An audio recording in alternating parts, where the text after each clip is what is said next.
Bienvenue à tous sur le Wrestling News, l'émission qui résume en une journée l'actualité de catch de la WWE, de la TNA, de la ROH et de toutes les fédérations partout dans le monde. Et comme d'habitude, voici donc les titres. On commencera donc avec tous les résultats du Royal Rumble et on terminera avec une grande information pour la chaîne AB1. Allez, on commence maintenant avec donc eh bien le Royal Rumble. Il y avait eu donc hier soir, c'était bien sûr à Orlando, en Floride. Et donc en tout cas, on vous rappelle bien évidemment que si vous ne voulez pas vous faire spoiler, eh bien ne regardez pas du tout cette vidéo, même arrêtez-la, stop, parce que sinon eh bien vous vous ferez spoiler. En tout cas, si vous n'avez pas quand même envie de vous faire, vous allez dire regarder le show, ou alors vous avez envie de connaître les résultats pour en vous lécher les babines, et ben voici donc tous les résultats. En tout cas, le Royal Rumble, il a commencé avec, comme d'habitude, le kick-off. Il a donc commencé avec un Headman Tag Team Fatal 4-Way match, et ce sont Mark Henry et Jack Swagger qui ont remporté le match suite à un splash sur les Ascension.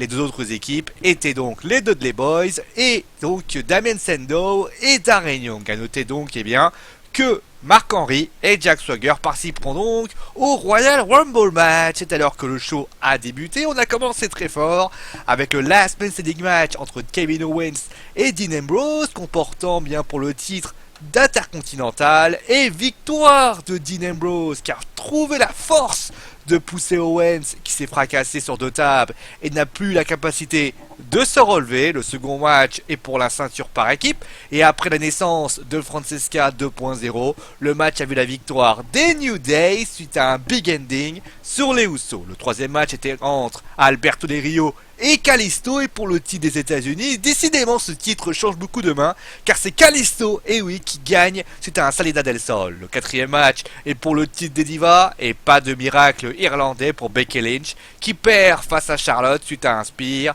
Après le combat, Charlotte s'acharne sur Becky, et là, oh miracle, oh beauté, la meilleure lutteuse de toute la galaxie fait son retour, et avec une facilité déconcertante, elle fait voler Becky Lynch et surtout fait un big statement sur Charlotte. Et vient alors le moment qu'on attend tous, le Royal Rumble match pour le titre de la WWE, et comme prévu, Roman est rentré donc en premier. Le second a été Rusev, mais il avait tenu 2 minutes. C'est alors que le moment phénoménal a eu lieu. Et oui, en troisième position, oui, Fafa a dû avoir un orgasme. The Federal One, AJ Styles a fait son arrivée à la WWE. Le Royal Rumble match a alors continué, et on a vu Brock Lesnar se faire éliminer par toute la Wyatt Family. Triple H fait alors son retour en 30e position, élimine Roman Reigns. Il ne reste alors plus que Hunter et Dean Ambrose, et finalement c'est Triple H qui remporte le Royal Rumble, et donc pour la 14e fois de sa carrière,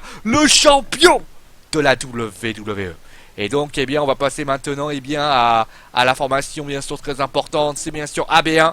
Et oui, grande nouvelle pour AB1, c'est d'ailleurs une super nouvelle. La chaîne AB1 vient d'annoncer qu'elle vient de modifier les horaires du show de Raw et de SmackDown sur sa propre chaîne. Alors je vous vois venir, mais non, c'est pas un remake de NT1, puisqu'au lieu de les mettre à des heures improbables, le groupe propose surtout de les approcher à des shows originels. En effet, WWE Raw sera diffusé le jeudi soir, 3 jours après la diffusion du show aux États-Unis. Et pour SmackDown, c'est encore mieux, puisque la diffusion sera dorénavant le lendemain du show original. Notez d'ailleurs que Christophe Ajuf et Philippe Chéreau commenteront désormais en live et plus en différé comme ce fut le cas dans le passé. En tout cas, par cette annonce et par la présence d'une interview de Cesaro sur la chaîne, AB1 démontre son désir d'être la première chaîne de catch et surtout de la WWE.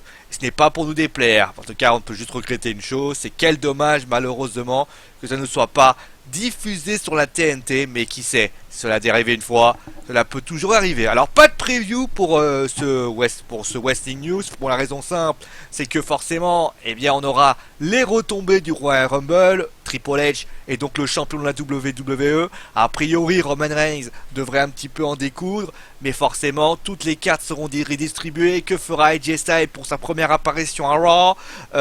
Brock Lesnar va-t-il s'en prendre à la Wyatt Family? On peut citer bien sûr pas mal de choses, mais en tout cas, tout ceci, vous le recevrez donc mercredi. Ça sera les résultats de WWE Raw. Ça sera le Wrestling News en question.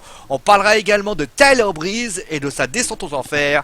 du côté de la WWE. Sur ce, bien, prenez soin de vous, vous retrouverez Fafa demain. Moi, tout ce que je peux vous dire, c'est passez une bonne nuit, amusez-vous bien. Je vous rappelle d'ailleurs que le Wrestling Show Debriefing, ça sera en fin de semaine. Prenez soin de vous et ciao tout le monde!